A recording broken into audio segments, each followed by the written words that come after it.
Y siguiendo el camino del conocimiento, nos adentramos en el libro de pases mágicos,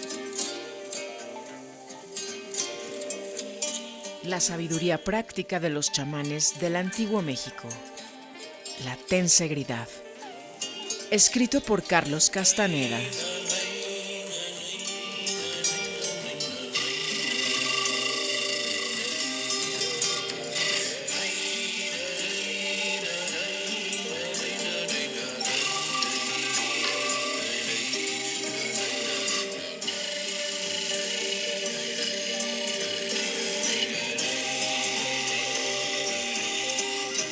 De la serie de los 5 intereses, la serie de Westwood, hoy compartimos el tercer grupo, Ensueño.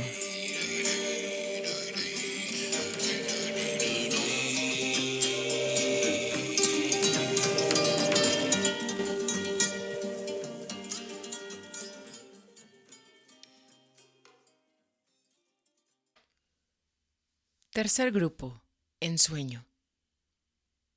Don Juan Matus definió el concepto de ensueño diciendo que era el acto de utilizar los sueños normales como la puerta de entrada para la conciencia humana hacia otros ámbitos de percepción.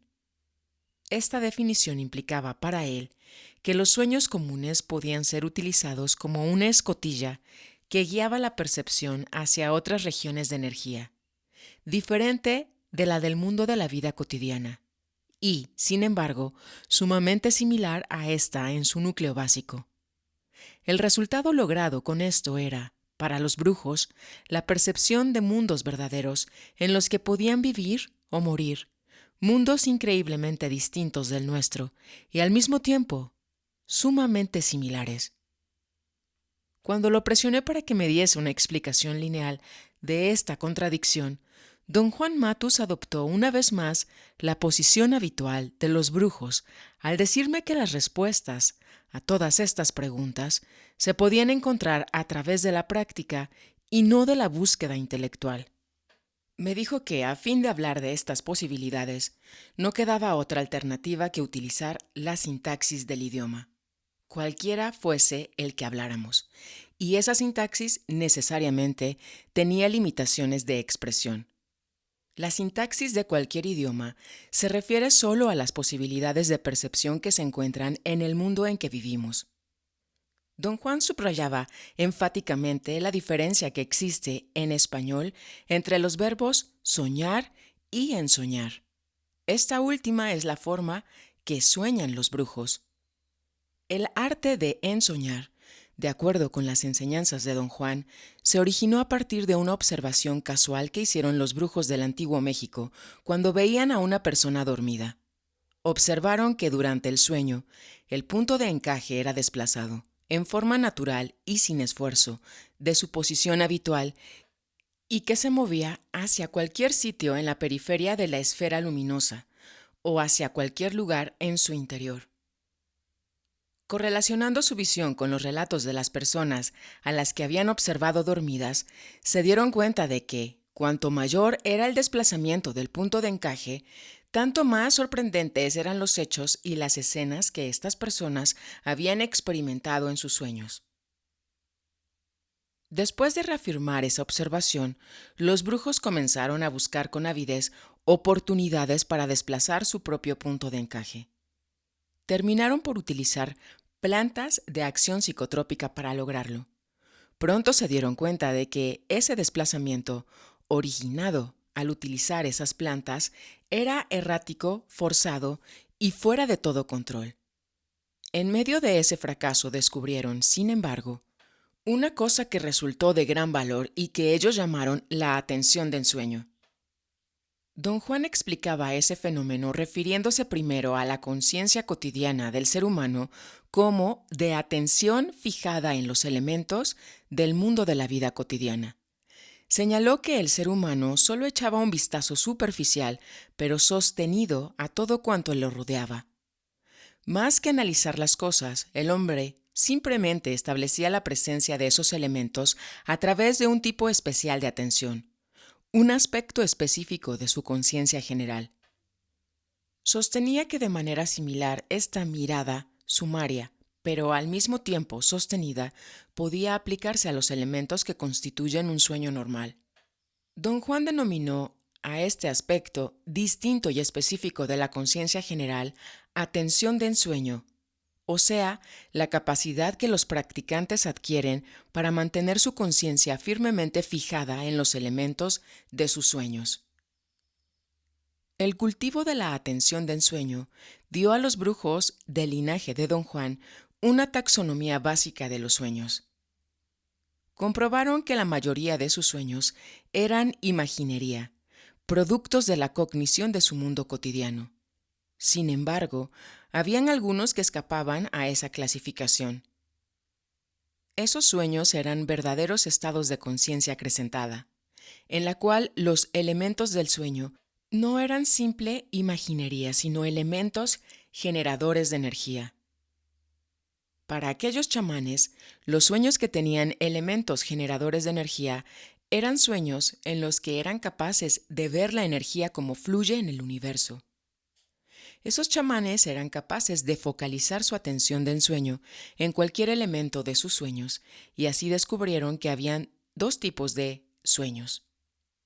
Uno está constituido por los sueños que todos conocemos, en los cuales entran en juego elementos fantasmagóricos, algo que podríamos categorizar como producto de nuestra mente, de nuestra psiquis, quizá algo relacionado con nuestra constitución neurológica.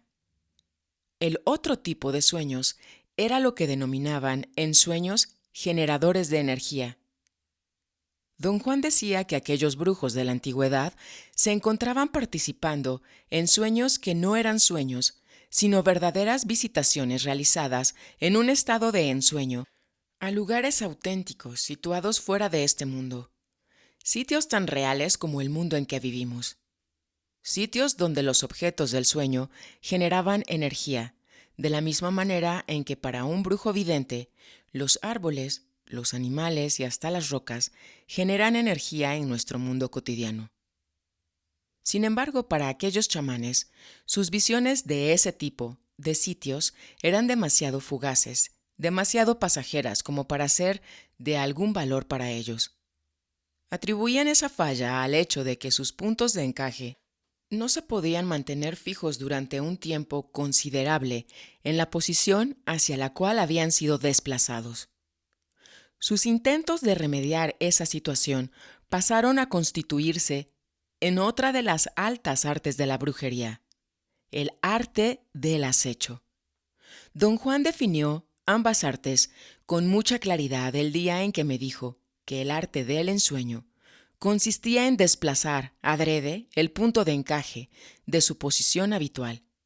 El arte del acecho consistía en fijar el punto de encaje a voluntad en la nueva posición a la que había sido desplazada. Esa fijación brindaba a los brujos del antiguo México la oportunidad de conocer otros mundos en toda su extensión. Don Juan decía que algunos de esos brujos nunca regresaron de sus viajes, es decir, que optaron por permanecer allí, fuera donde fuese que ese allí estuviese ubicado. Cuando los antiguos brujos terminaron de describir al ser humano como una esfera luminosa, me dijo don Juan en cierta oportunidad, habían descubierto no menos de 600 puntos en ella que eran sede de mundos auténticos. Eso significa que si el punto de encaje se ubicaba en cualquiera de estos sitios, el resultado era el ingreso del practicante a un mundo totalmente nuevo. ¿Pero dónde están esos 600 mundos diferentes, don Juan?, le pregunté. La única respuesta a esta pregunta es incomprensible, me dijo riendo. Es la esencia de la brujería y, sin embargo, no significa nada para la mente común. Esos 600 mundos se encuentran en la posición del punto de encaje. Se necesita una increíble cantidad de energía para encontrarle algún sentido a esta respuesta. Nosotros tenemos la energía. De lo que carecemos es de la facilidad o la disposición para utilizarla. Yo no podría agregar nada que fuese más cierto que todas esas afirmaciones, y sin embargo, nada podría tener menos sentido. Don Juan explicó la percepción usual en los términos en que la comprendían los brujos de su linaje. El punto de encaje, en su posición habitual, recibe el influjo de campos energéticos del universo, sueltos en forma de filamentos luminosos que suman varios trillones. Dado que su posición es siempre la misma, los brujos razonaban que esos mismos campos energéticos, en forma de filamentos luminosos, convergen en el punto de encaje y pasan por él, brindando como resultado coherente la percepción del mundo que conocemos. Esos brujos llegaron a la ineludible conclusión de que si el punto de encaje era desplazado hacia otra posición, otra serie de filamentos energéticos pasarían por él, lo que tendría por consecuencia la percepción de un mundo que, por definición, no era el mismo que el mundo cotidiano.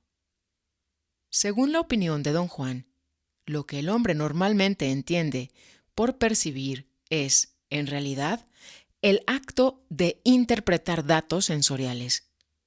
Sostenía que desde el momento en que nacemos, todo a nuestro alrededor nos brinda una posibilidad de interpretación y que con el tiempo, esa posibilidad se convierte en todo un sistema, mediante el cual llevamos a cabo todas las transacciones perceptuales. Don Juan señaló que el punto de encaje era no solo el centro en el cual se reunía toda la percepción, sino también el centro donde se lleva a cabo la interpretación de todos los datos sensoriales, de modo que, si cambiara de ubicación, interpretaría el nuevo influjo de campos energéticos en términos muy similares a los aplicados a la interpretación del mundo de la vida cotidiana. El resultado de esta nueva interpretación es la percepción de un mundo curiosamente similar al nuestro, y sin embargo, intrínsecamente distinto. Don Juan decía que, energéticamente, esos otros mundos son totalmente diferentes del nuestro. Es solo la interpretación del punto de encaje lo que genera las aparentes similitudes. Don Juan pedía una nueva sintaxis que pudiera ser utilizada a fin de expresar esa milagrosa cualidad del punto de encaje y las posibilidades de percepción generadas por el ensueño. Admitió, sin embargo, que quizá la sintaxis actual de nuestro idioma podría ser adaptada para cubrir esas necesidades de expresión, si esas experiencias lograban hacerse accesibles a todo el mundo y no simplemente a chamanes e iniciados. Algo relacionado con el ensueño, que resultó de enorme interés para mí, pero que también me confundía en extremo, era la afirmación de don Juan de que realmente no había procedimiento verbal alguno que sirviera para enseñar a alguien a ensoñar. Decía que, más que ninguna otra cosa, ensoñar era un arduo esfuerzo por parte del practicante, a fin de ponerse en contacto con la fuerza indescriptible y abarcadora que los brujos del antiguo México denominaban intento. Una vez establecido ese lazo, el ensueño también se establecía misteriosamente. Don Juan afirmaba que esa unión podía ser lograda siguiendo cualquier esquema que implicara disciplina. Cuando le pedí una explicación sucinta de los procedimientos que ello incluía, se rió de mí. Aventurarse por el mundo de los brujos, me dijo, no es como aprender a conducir un automóvil. Para manejar un vehículo necesitas primero manuales e instrucciones. Para ensoñar necesitas intentarlo. ¿Pero cómo puedo intentarlo?, insistí. La única forma en que lo puedes intentar es intentándolo, afirmó. Una de las cosas más difíciles de aceptar para el hombre de nuestros días es la ausencia de procedimientos prefijados, El hombre moderno está sujeto a manuales, instrucciones, métodos, especificaciones, pasos a seguir para lograr algo. Constantemente toma notas, traza diagramas y se involucra profundamente con el know-how, o sea, con el saber cómo. Pero en el mundo de los brujos, los procedimientos y los rituales son solo herramientas para atraer y focalizar la atención. Son instrumentos utilizados para forzar una focalización del interés y la voluntad. No tienen ningún otro valor. Don Juan consideraba de suprema importancia, a fin de ensoñar, la ejecución rigurosa de los pases mágicos, única herramienta que los brujos de su linaje utilizaban para contribuir al desplazamiento del punto de encaje. La ejecución de los pases mágicos otorgaba a aquellos brujos la estabilidad y energía necesarias para provocar la atención del ensueño, sin la cual, para ellos, no había posibilidad alguna de ensoñar. Sin la aparición de la atención del ensueño, el practicante podía aspirar, en el mejor de los casos, a tener sueños lúcidos referidos a mundos fantasmagóricos. Quizá pudiera tener visiones de mundos que generaran energía, pero esos mundos no tendrían sentido alguno para ellos ante la ausencia de una racionalidad abarcativa que las categorizara. Una vez que los brujos del linaje de Don Juan desarrollaron su atención del ensueño, se percataron de que habían llamado a las puertas del infinito. Habían tenido éxito en su intento de ampliar los parámetros de su percepción normal. Habían descubierto que su estado de conciencia normal era infinitamente más variado que antes del advenimiento de su atención del ensueño. A partir de ese punto, aquellos brujos podían, realmente, aventurarse hacia lo desconocido. El aforismo de que tu límite es el cielo, me dijo don Juan en cierta oportunidad, era perfectamente aplicable a los brujos de la antigüedad. No cabe duda de que lograron superarse en una forma increíble. ¿Era realmente así don Juan? ¿Su límite efectivamente era el cielo? Le pregunté. Esta pregunta solo podría ser contestada por cada uno de nosotros, en forma individual, me dijo con una amplia sonrisa. Nos dejaron las herramientas. Depende de cada uno de nosotros, individualmente, utilizarlas o rechazarlas. En esencia, todos estamos solos ante el infinito. Y el tema de si somos o no capaces de alcanzar nuestros límites debe ser contestado por cada uno en forma personal.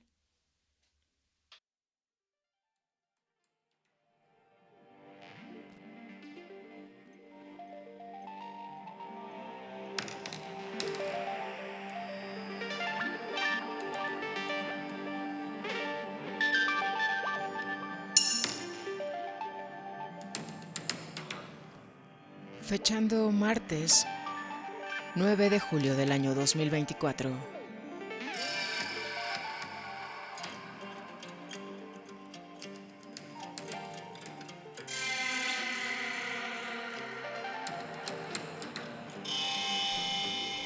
Navegando en una tarde de verano, desde el hemisferio norte del continente americano, desde el eje neovolcánico, Cholula, Puebla, México.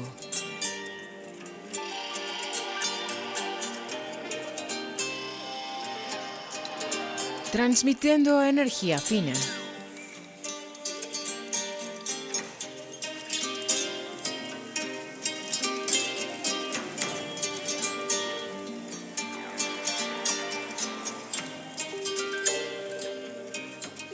En el intento de la libertad,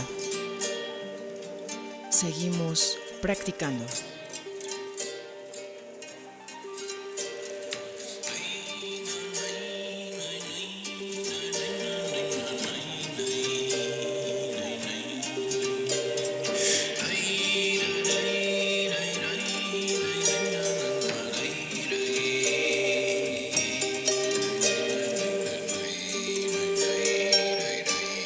Te invitamos a practicar la serie de pases mágicos, la serie del ensueño. En la caja de descripciones dejaremos algunas ligas para que puedas